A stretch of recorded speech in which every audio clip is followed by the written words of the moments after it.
Yes, thank you, Nermeen, for the presentation. It is indeed very important to talk about what's holding the social entrepreneurs from striving in the MENA region. Thank you for the introduction once again. My name is Umaima Hijir. I am the operations manager at L'Orgeoise Nonprofit. I'm also a CAS expert in global social entrepreneurship from Basel University in Switzerland. And I'm a social activist working and volunteering in different social entrepreneurship project aspects, either with women, people with disabilities, youth, the youngsters in a need situation, the environment, etc. So I will be talking furthermore about my personal experience and my journey, along with the challenges that we've been meeting through this journey. And I'll give the hand to Hind Salih to introduce herself. Yes, so thank you. Okay. Thank you, Umaima. Thank you, Nermeen, for having me. I would like first to start by introducing myself. My name is Hind Saleh. I'm the co-founder of OPCURR and the teacher researcher in the field of entrepreneurial education. Precisely, I'm a doctoral researcher at the International University of Monaco for the managerial problem of how to establish education models to improve the impact of entrepreneurial ecosystems on the economic growth in Africa, the case of Morocco. And at the same time, I'm teaching at the HM Business School in Morocco in the field of entrepreneurship track, teaching to students about how to create value out of an idea through an entrepreneurial journey. So I will first start by talking to you about OPCURR, which is my main activity. OPCURR is a online platform that created more than 3 years ago with tech engineers from different countries in North Africa. And I would like to invite you to watch this video, which is explaining the company profile and giving you a broad idea about what is OPCURR exactly.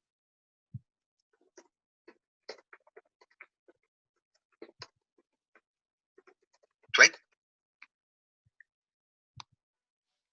23% of startups fail because they cannot hire accountable digital experts and perform excellent jobs at an affordable cost. While in Africa, the youngest continent in the world, youth are growing ambitious skills, but still facing a crucial lack of job opportunities. To bridge the gap, OPCURR was founded. We secure professional matches between hand-picked African talents and the entrepreneurs who need the competencies to keep changing the world. On OPCURR, startups are guaranteed that their digital needs will be efficiently met with the best value for money. So performing expertise selected through interviews, is evaluations, and on-demand training.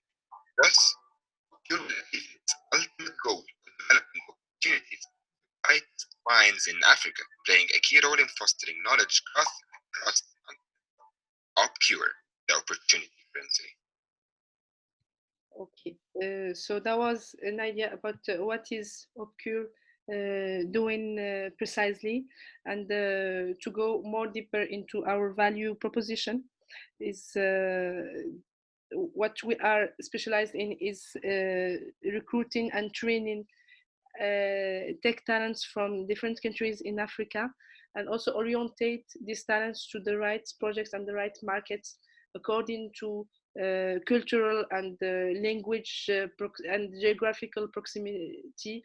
So that's why, for example, most of the resources we recruit from North Africa, we orient them to Europe, and from the East Africa oriented to the Middle East, and from English-speaking Africa like Nigeria, Kenya, Rwanda, we orientate them to US and Asia.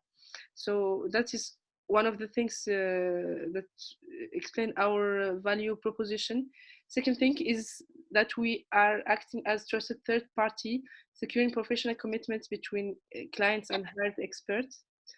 So we are responsible of all what would happen from A to Z along the transactions between the clients and the experts we recruit for the project of the clients through our main tool, which is called OPCURR real-time smart contract, that is generated on real time and showcasing all the agreements that have been set between the clients and the experts during the whole procedure. Third thing we are considering as main value proposition is to contribute in the fast-growing technology emergence in Africa, and from the operational part and also from the training and educational part. So in order to make the entrepreneurial ecosystems more contributing into the economic growth in African countries. And as you can see from here, our ultimate goal would be to foster economic value of innovation and entrepreneurship across African countries. And here I would like to talk to you more precisely about the entrepreneurship ecosystem in Morocco. Here there is a map showcasing startups and numbers of startups as per field and industry. So you can see here several numbers of startups and the diversity of activities and the industries of all these startups. Then also I would like to showcase here who are the elements and the components of the ecosystem, entrepreneurial ecosystem in Morocco, from global VCs to local VCs as main sources for funding to these startups. And on the below we have the initiatives from the government or from global organizations in terms of recruitment, setting infrastructures like incubators and accelerators for these entrepreneurs and for all the actors of the ecosystem, and as well as the education component, which is the field where I'm specialized in terms of academic education or professional education.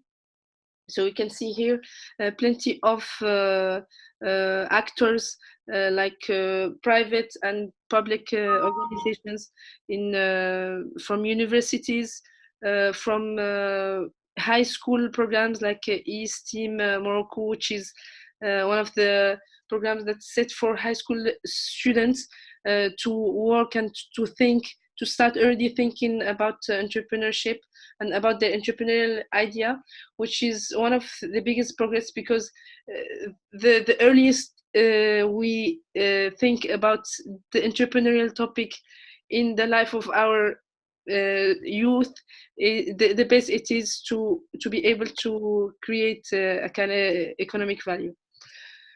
And here, to give a more precise idea about these components, again, we can see here in the red part the what we call infrastructures, which is incubator and accelerators, the media and the education and international organization, corporate, government, and NGOs, who are all contributing to make this entrepreneurial ecosystem first sustainable, and then contributing massively to the economic growth in Morocco.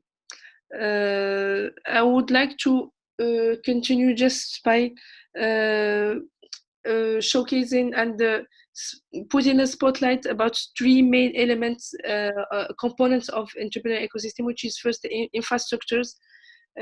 What I mean by infrastructure is the incubators or the platform that are set for startups to work on the projects from the inspiration, ideation, MVP, or pre-seeds stage, seeds and growth. So here you can see like some of the actors who are interfering in each and every step. Second component, which is the funding.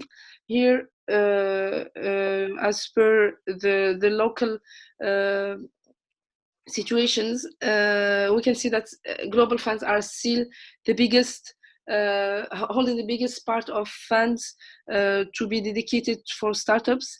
Then it comes the local funds, then the business angels, who is a new way trend of and dynamism. It's more than trend. It's more dynamism of some business angel networks who are being created in Morocco, and in order to support these startups, not only by cash or by fiduciary money, but also by mentorship and also by access to a certain network.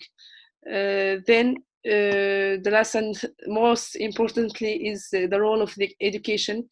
Is here in Morocco, what I can see as one of the major steps that we all should go through is to start considering the third mission that have been affected to the university in general, apart from just being a place where we teach students and give them to give them a graduate or a degree, or making research to generate reports. We should consider the third role that have been attributed to a university, which is also contributing to the economic and social development next to traditional core pillars of research and teaching. So here, once we start considering this third role, then we can be able to support and create these basics of formal knowledge and standardize this knowledge which is necessary for these future entrepreneurs, and not only entrepreneurs, for all the actors of entrepreneurial ecosystem. Lastly, I would like to showcase here what I can call a summary of all what I've been saying before, is that human capital would be more unlocked by entrepreneurship education in order to be able to create economic value through this entrepreneurial dynamism. So here I would like to give the hand to Umayma, who would talk to you more specifically about the social entrepreneurship and what are the major issues faced by social entrepreneurs in Morocco. Thank you. Thank you, Hind. Thank you so much for the introduction and for your presentation. I have been involved in the social entrepreneurship journey since 2015. And I have been involved in different projects up to now. I am currently the operations manager at L'Or Joyeuse nonprofit.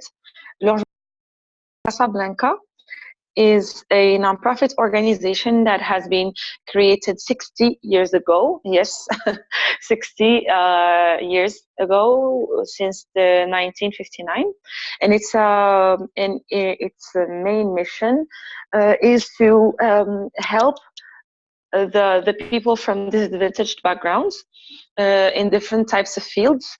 So we are operating through three distinct clusters. We have a cluster or department of health, where we're fighting against the infant mortality. Indeed, we have a whole department where we receive and host 3 times a week the parents with the newborns whose weight is under the required weight from the International Organization of Health. And we also operate in a second cluster or department, which is the education department. Here we help reintegrate the school dropout students whose age go between 8 and 14 years old. And we provide educational and pedagogical, social, and academic adapted support through training them, like like a regular training that you would regularly attend if you were a child from 8 to 14 at school. The only thing is there's that is like specific to our organization, is that we are helping those students and kids to reintegrate the public school.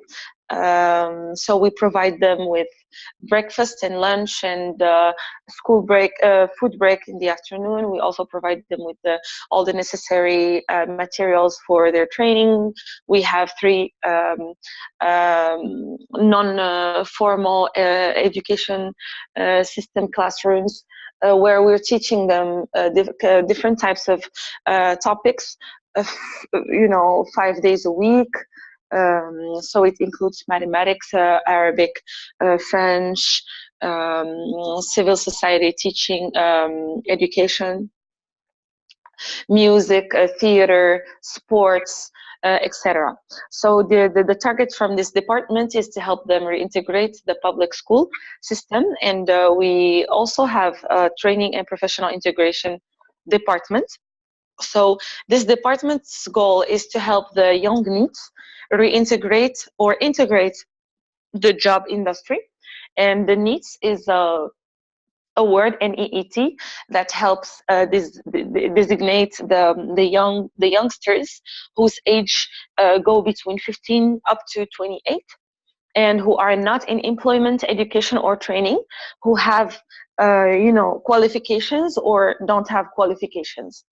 So we help them through 2 programs. We have an OPCURR, Orientation and Professional Integration cell, that helps us. We have agents who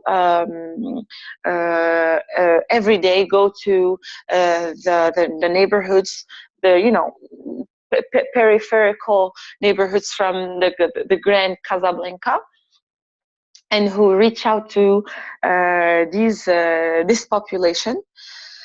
They inform them about what we provide as a training, as a social service, and we indeed provide them with a 9 weeks training program, intensive training, through every day, 5 days a week.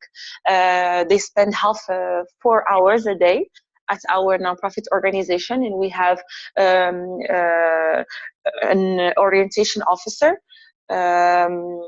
who actually orients and build co-build, let's say, the journey, the professional journey that should be the journey that fits the needs. So the youngsters who are not in employment, education, or training needs. So they co-build with the population target group what is going to be their life project. So in here, we help empower them through this training program, including 40 hours of French language, 40 hours of computer science, 40 hours of life skills during those 9 months. 9 weeks, sorry. And it also includes an initiation to entrepreneurship and techniques of how to find a job, etc. We also operate through another program in this department, and this is very correlated to our topic today. This other department, or second department, is the entrepreneurship department. So we actually host those needs during a 9-week training program, between 9 to 12 week training program, where we host them through 8 phases, and we help them build their project and we finance their project. This is pretty much what we do at Leur Joyeuse Nonprofit, and we function like a social enterprise. We do not have any financial activity or economic activity to have this, between brackets, label of social enterprise. However, we operate as an enterprise in terms of management, and that's what we call the institutional isomorphism. So I'll go to the next slide. Hind. So here, this is actually another way of existing and operating as a social enterprise in Morocco. What we have to know is the Moroccan law and institution does not include legal status of a social enterprise. So it's up to the nonprofit organizations or the startups to define themselves or their models as social enterprise or not. So we have seen a social enterprise model that is operating as a social enterprise, which is Leur Joyeuse nonprofit in Casa. We will see now another example of a social enterprise, which is Amal Women's Training Center and Moroccan restaurant in Marrakesh, Morocco. So this social enterprise helps empower 4 categories of women. We only operate with women, so we mainly target the widowed, the orphaned, the divorced women, along with the single mothers. So these are 4 categories that suffer from stigmatization in our country and other countries in the world. So we try to target this social problem by providing them with professional training in both restaurant and service skills. They benefit from a 6 months intense training, as they spend 8 hours a day at the social enterprise, and they spend 6 days a week at Amal. So what they learn is everything from the restaurant setting, how to serve customers, how to set a table, how to prepare. So here we have 6 training programs in the Moroccan food, the international food, the Moroccan pastries, the international pastries, the service, and also how to manage the stocks room and all the provisions. So very lately, Amal decided to integrate people with disabilities, and here we only target the women. So we have decided to work with women with hearing disabilities as a type of disability, and another category group, which is the women with Down syndrome. So here we have a mental disability. So we have decided those 2 category groups. And before explaining how we function, I'll invite you guys to have a look at this example. So we have a video that we want to share with you. It's called Amal Sign Language Cafe, and it empowers women with the hearing disabilities. And what's important about this project to mention is that it's an operationally sustainable, a self-regulating, and a financially sustainable project.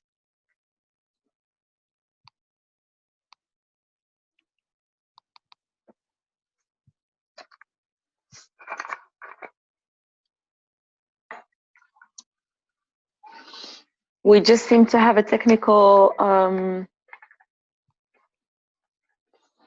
issue that we're trying to fix currently. We ask you to please be patient about this issue that my colleague here, Hind, is trying to fix. Thank you. Maybe I will Google it.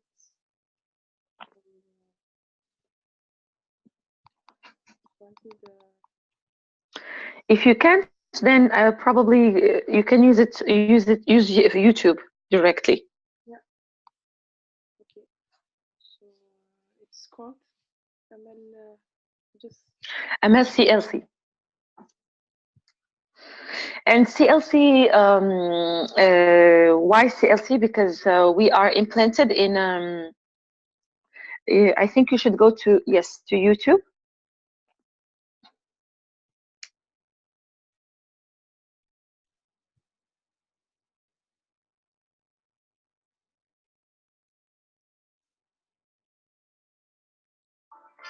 Découvrez les nouvelles barres Milka aujourd'hui. Hind, can you please type Amal CLC? Yes. Sure. Yep.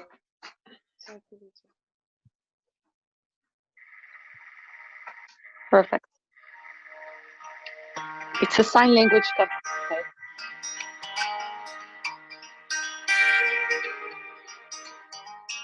الأمل هو واحد المكان اللي كنعطيو فيه الأمل للسيدات اللي فقدوا هذاك الأمل. هو واحد الملجأ، هي واحد البلاصة، واحد الدار، واحد الأم اللي كتعطي داك الأمل وكتمكن وليداتها ولا بنياتها باش تولي مستقلة ماديا واجتماعيا ومفتخرة براسها وعندها الكرامة ديالها.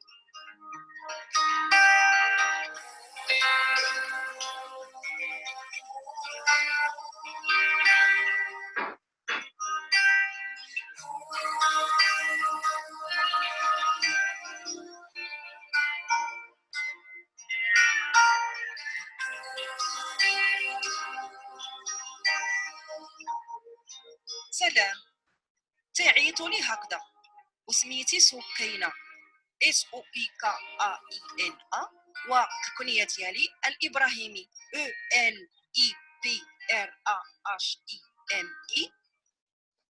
جيت لهنايا بعد ما كنت مدمومة ومقلقة، ولكن الأستاذة ديالي حفصة اختارتني وجابتني لهنا لجمعية أمان. تعلمت هنا بزاف الحاجات، الحلويات المغربيه مساعده تاعت اميمه اللي كنشكرها، وتعلمت مجموعه انواع الخبز باشكالها الكثيره. انا فرحانه بزاف وسعيده لانني تعلمت بزاف تاع الحوايج واعتمدت على نفسي. كنشكركم.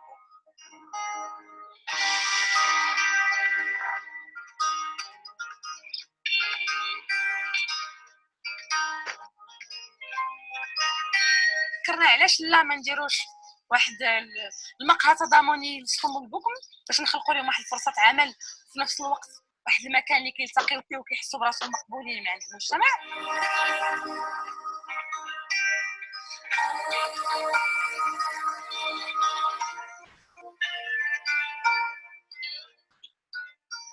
And when we mentioned sign language, it was like this light went off. It was like, oh my gosh, this is a language. This is called the Center for Language and Culture. And I'm sure there's a culture that goes along with sign language. And so it was kind of a perfect fit that we could add not only the people from the Amal Center, the individuals and the partnership, but also a whole new language and culture that fits into the ethos of the CLC. And we've been really grateful to start this journey together.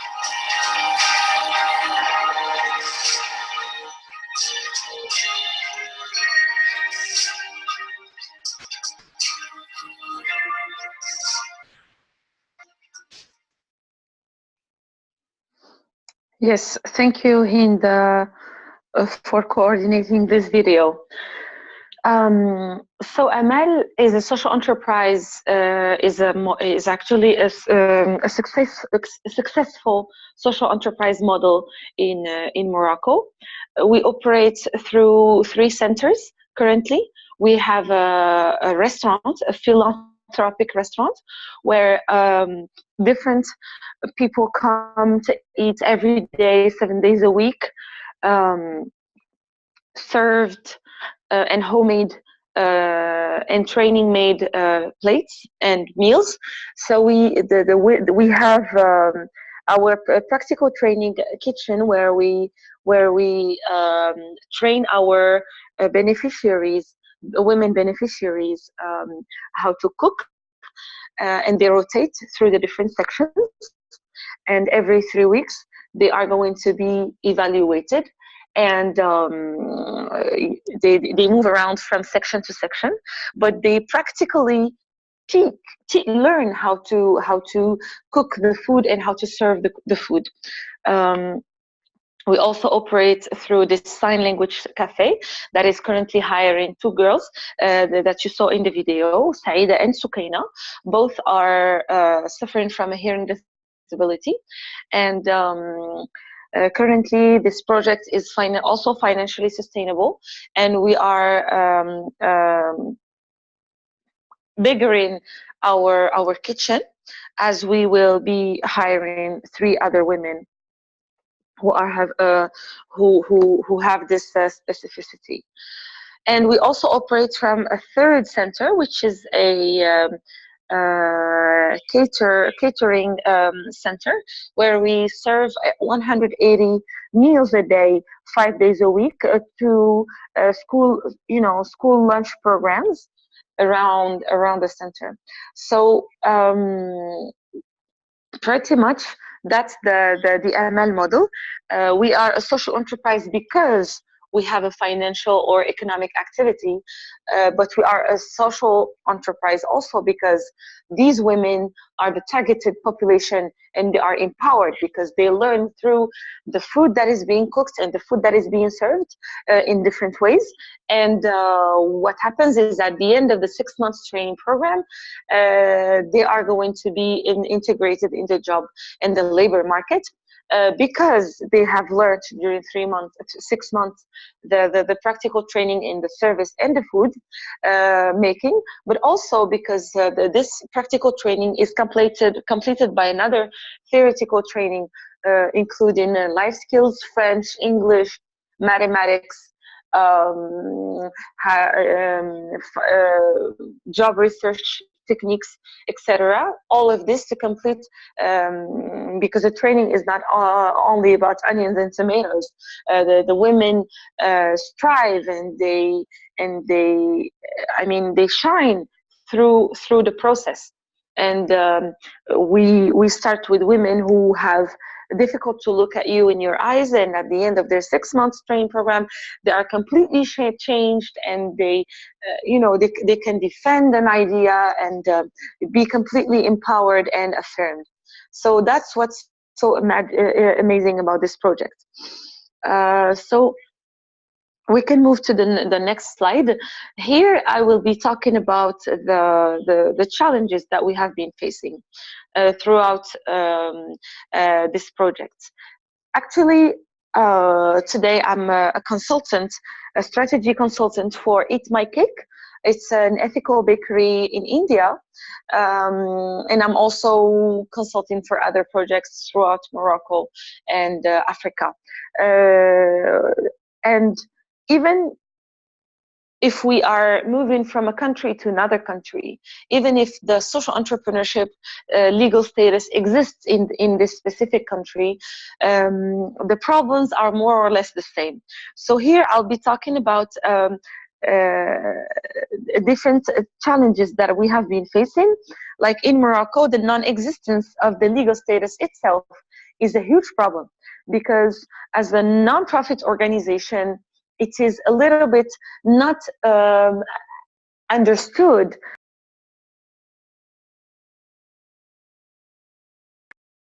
that you get to practice a financial or economic activity, and you are being pointed by the finger.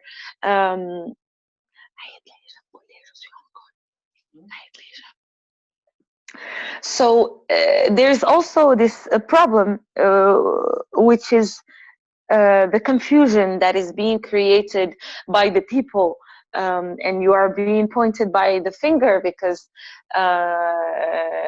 this is something that I have been living during 4 years in this social enterprise back in Marrakesh.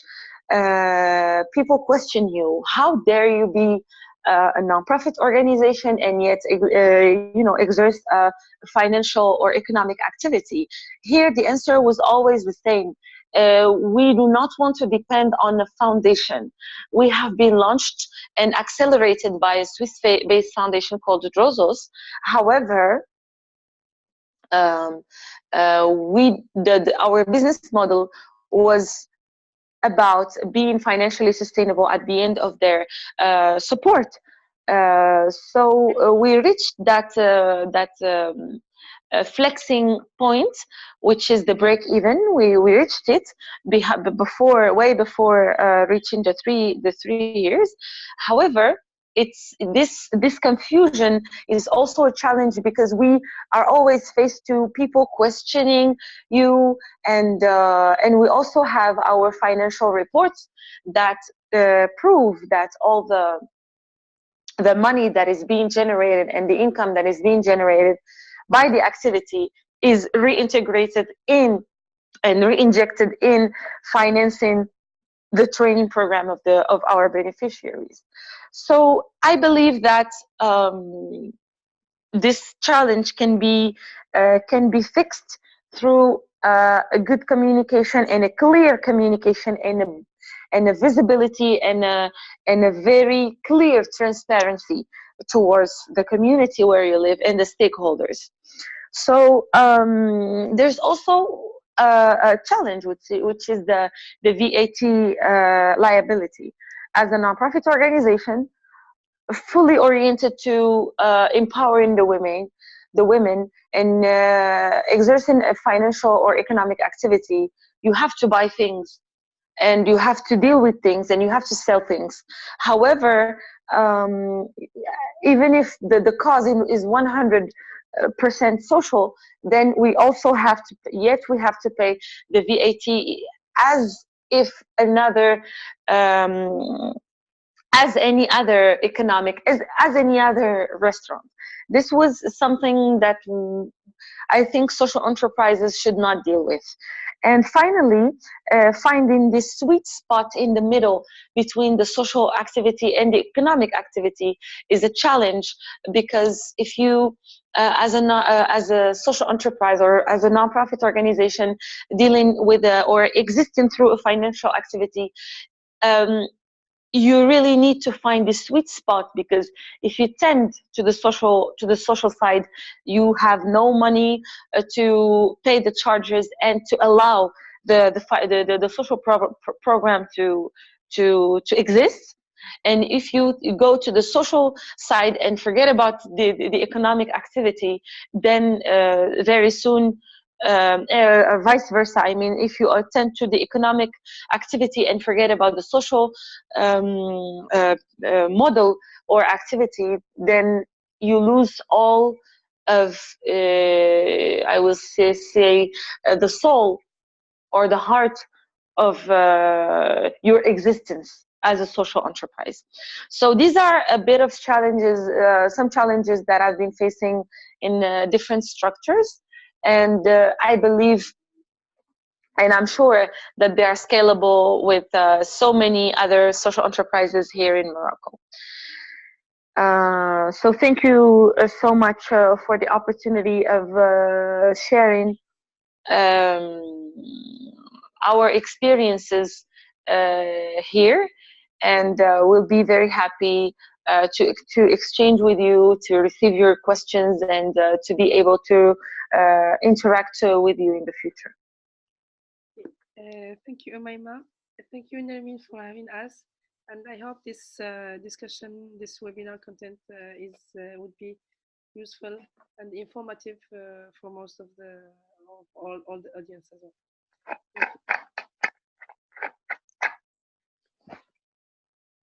Okay, done.